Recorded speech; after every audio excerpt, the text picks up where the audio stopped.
Have you ever had that sinking feeling in your gut when you sign a contract on a property and then you're worried it's the wrong purchase?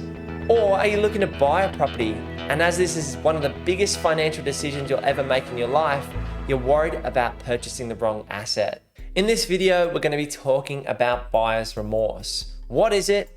How can you deal with buyer's remorse? And what are some of the tips and strategies that you can use to avoid ending up in a bad situation? Now, I've felt this feeling before myself. Emily and I made a massive financial purchase in 2021. We refinanced our 3 homes here in Southeast Queensland, pulling out roughly $250,000 from each property, leaving us with roughly around $700,000 to $750,000 cash at the age of 27. Now that's a whole nother story why CBA gave a 27-year-old 750 grand, but we were able to pull out the equity because we created value on each of those properties and they'd seen some market growth.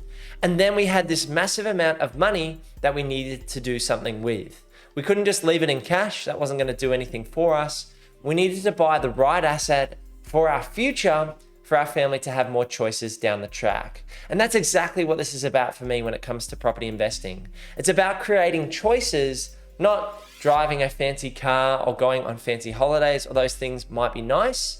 But for me, it's about having more choice. Choice where I spend my time, who I work with, what we do with our days, where our purpose comes from.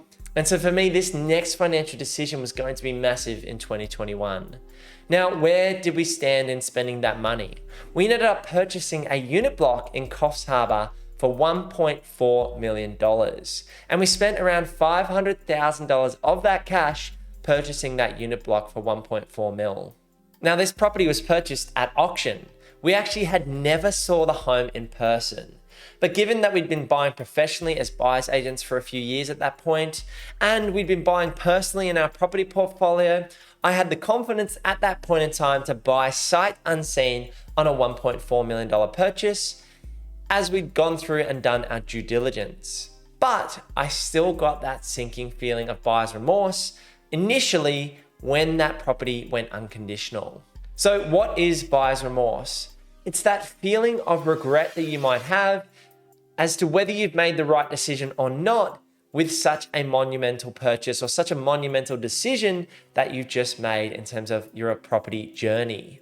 Now, because we bought the property sight unseen and we had done our due diligence in a short window, I did have a feeling of some buyer's remorse for a short period of time.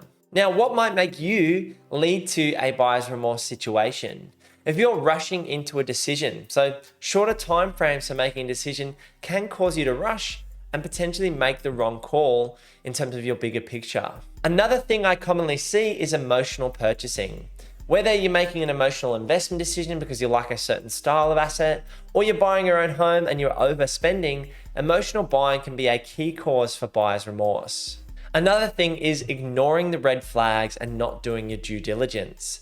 If you're not ticking all of the boxes in terms of doing your due diligence, doing your flood checks, looking at the sewer and pipelines under the property, looking at the future upgrades that are required to the home or the investment that you're going to need to spend money on down the track, you need to factor all of these things into your analysis to then make an educated and an informed decision. So although I had an initial feeling of buyer's remorse on the Coffs Harbour unit block purchase, that quickly went away based on doing these key things. We had done our research. I'd been looking for months, or probably researching for years, about buying a unit block here in Australia, specifically in Queensland or New South Wales. And we'd actually just missed out on a property on the Gold Coast that I'd done very similar detailed analysis on. So I'd done my research. I looked at all the council maps. I looked at the value of the underlying land. I'd had a chat with the building and pest inspector about the report. I'd seen tens, if not hundreds of photos of the property. I'd looked at aerial shots of the property, the mapping in terms of the height of the land, the flood overlays, the future council development and approvals that could be done on the property. I'd done my due diligence. And so this got rid of that sinking feeling really fast once I'd known I'd done my research. The next thing was this property met my long-term needs. The unit block was part of our bigger portfolio plan. We wanted to build a capital base or buy those capital growth assets to build the base in our property portfolio. And then the unit block was our move towards consolidating and building out the cash flow side of our property portfolio. So because we built our base with blue chip assets here in Southeast Queensland, and we were then looking to buy a large cash flowing asset in the unit block in Coffs Harbour, this property met our long-term needs. And so we'd done our research and we'd met our long-term needs, and most importantly, we'd run our numbers. Now, going into the auction for the unit block, I'd set ourselves a limit of $1,410,000. We had our finger on the pulse. Being a professional buyer's agent for multiple years, we had all of the data points at our fingertips. And Emily and I saw value for this unit block at $1,410,000.